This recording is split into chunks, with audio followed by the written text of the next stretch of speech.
welcome to tonight's episode of Beyond Focus TV. I'm your host, Lydia Patel, and as always, I have a very special guest for you for the evening, Andrea Amador, who's the author of Loving the Skin You're In. She's in the hot seat tonight for the next 30 minutes, so stay with us. You're watching Beyond Focus TV. Beyond Focus TV allows you to discuss contemporary topics affecting the Caribbean people on both a national and local level. The show features informed guests who offer insight, debate, and evaluate various issues. Beyond Focus TV builds on the station's mission to provide useful information to the Caribbean people in New York and abroad. Beyond Focus TV, where our viewing audience can get educated, informed, and empowered. Welcome back. You're watching Beyond Focus TV. I'm Lydia Patel, sitting down here with Andrea Amador, the author of Loving the Skin You're In. Fantastic book, and it's such a pleasure to have her here in the hot seat, like I said, with me. Andrea, welcome back to the program. Hi, Lydia. Thank you so much. Well, it's a pleasure to have you because a lot has happened since the last time you've been here. Oh my gosh, yes. The book is finally released. It's been doing great. Yes. A lot of great reviews. It's helped a lot of people. Yes, it has. And but before we go into that, let's actually take a step back for those who may not have caught you in the first episode before. Absolutely. Tell us a little bit about how you got started. How did this all start for you way before you became an author? It all started because I came from a pretty abusive past. And like so many people who struggled with sexual abuse and other types of abuse, for a long time you live your life under this cloud of shame and feeling like you're afraid of everything. And at one point, I had learned about emotional freedom technique, which we'll talk about later, and it completely turned things around for me because I had gone through about 20 years of therapy to reconcile my past, and there were always these little challenges, these situations that would just get me every time, watching the news or watching movies, hearing people in certain types of conversations about, things that were so close to the emotion that that really changed me when I learned this technique called emotional freedom technique, because I realized that it shortcutted so much of the process of my own healing. It just blew my mind, and I had to share it with other women. And 20 years of therapy for some people may be like, oh my God, that's a long time. Would you say that did help, though, a big part of it, even though it may have taken 2 decades for you to accomplish that? Yes. What do you think really was the pivotal moment of learning the emotional technique, though? For me, amazingly, the first thing that I kind of worked on, I was in the middle of a panic attack at the time, was I learned forgiveness. Really? It was amazing, because up until that time, I was withholding forgiveness, and I was so angry at all of the people who had hurt me for so many years. And I thought, you drink poison and thinking you're going to die. Well, it doesn't work that way. I was the one who was dying inside. Yeah. And when I realized that all of a sudden I didn't have that same kind of angry emotion, that same kind of hurt and sad and just confused feeling like I just want to hide, that was something that I had to share with other women. Great. So let's fast forward a little bit. You decided to write the book. I did. And like we were joking about off camera, the actual book that was published, what's available right now, and what it actually started as. I want to talk about those 2 versions because I know there are 2 different versions of the book. Yes, there are. Yes, there are. The first version is 597 pages. I probably have it somewhere. And my editor said to me, no, Andrea, this is great. You know so much, but you're in your head. Get out of your head. I need you to rewrite so much of the book and come into your heart. And it took me 2 years.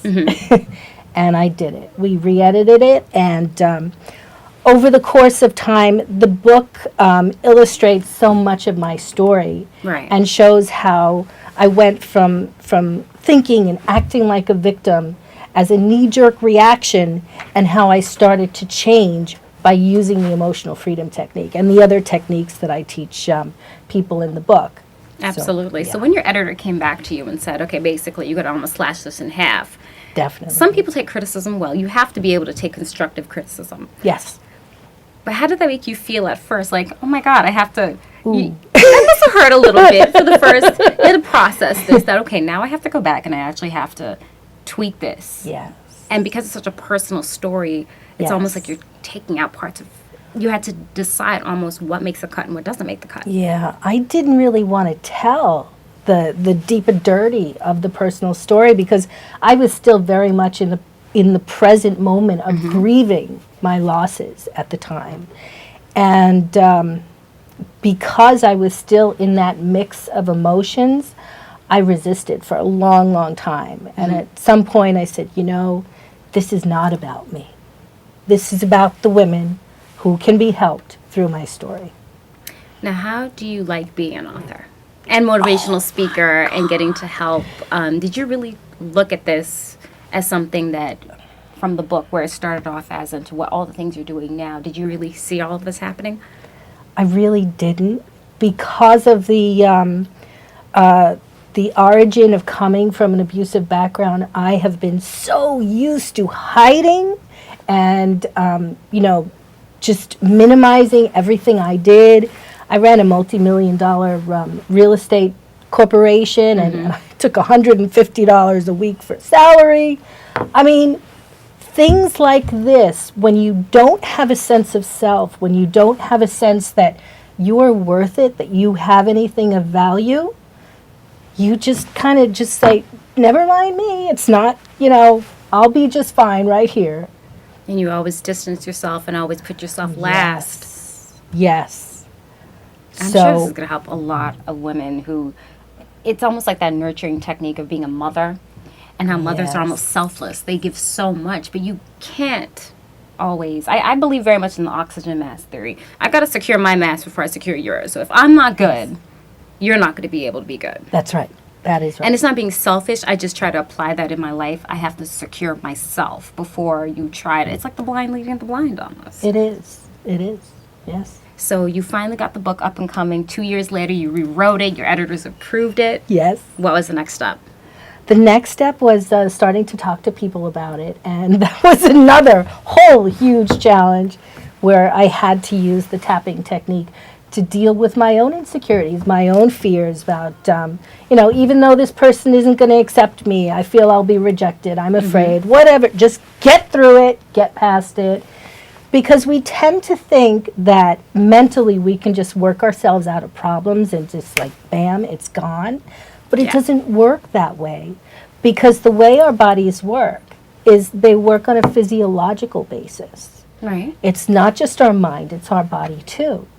So when something happens, an abusive situation happens, you're living or you're being raised by people who have substance abuse issues, alcoholism, anything like that, your body gets hooked on those emotions because it's comfortable there. It's like a flower growing in soil. It knows where it grows. So you get caught up in the same kind of thinking over time. We're thinking, okay, well, I'm nothing, or it's okay. Never a change. There's never a change. I'll always be the stupid one. Everybody has their own story. They do. Yeah. They do, absolutely. Well, hold that thought because we'll be right back. We have 2 more segments to go right here with Andrea Amador, author of Loving the Skin You're In. We're right here watching Beyond Focus TV.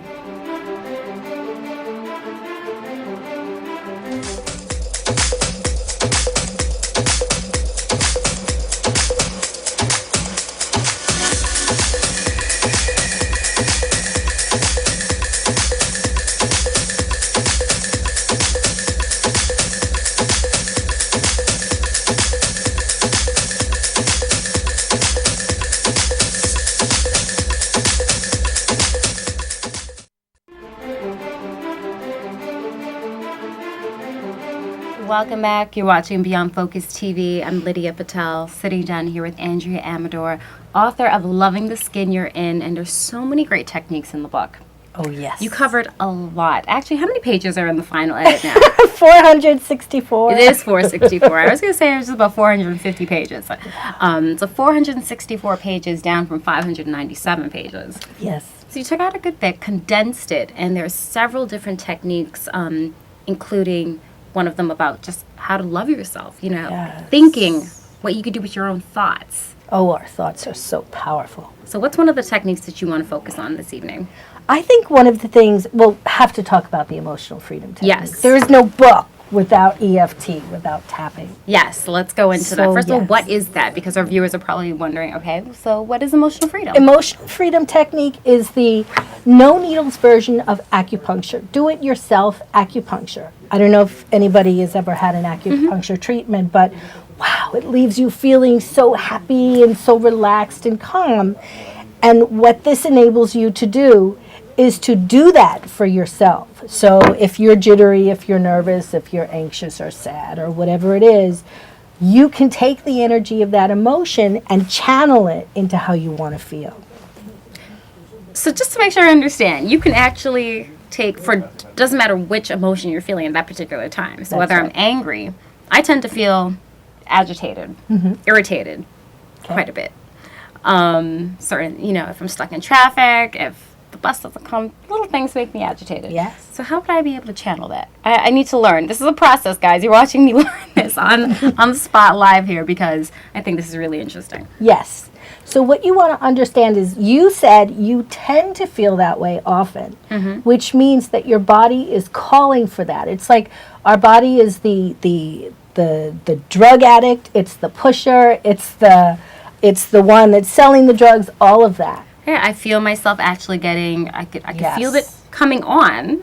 I really do. Yes. And then I want to get snappy, so I'll get short with people. And anyone who's close in my life, they know just let it pass. They've learned, and I do apologize. It's just something that I am trying to get better with it. Yes. But it tends to, if you are around me during an irritated moment, you may get it. Get away. You may get it.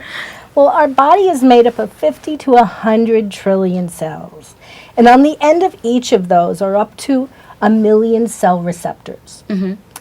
And what happens is it's the job of the cell receptors to absorb the protein, the nutrient, all of the good stuff for the cells so that it will energize it and give it life.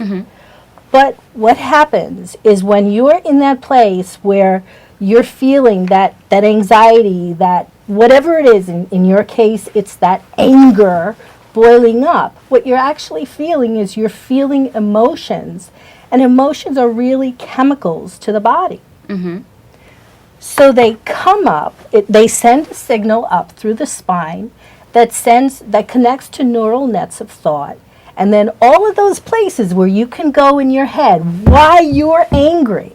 Is it this stupid driver who cut you off? Is it, the boyfriend who's late? All of these things that you have a million different reasons why you could go there.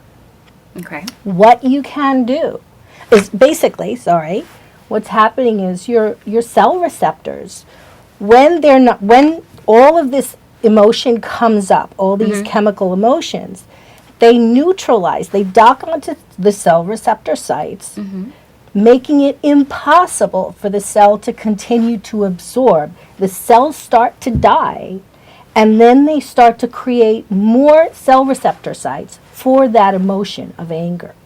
Okay. So what's happening is your anger, it seems like it's getting out of control, especially, if you don't know what in the heck to do about it. What you can do is you can do the tapping and interrupt that pattern.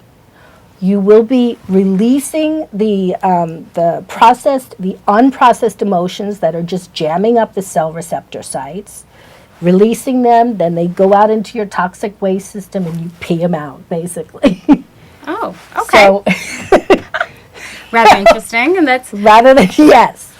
So what you want to do is you want to tap, and there are different points, they're called acupressure points. And the latest research shows that what happens is when you're thinking certain thoughts, you're pairing, when you're tapping on certain parts of the body and the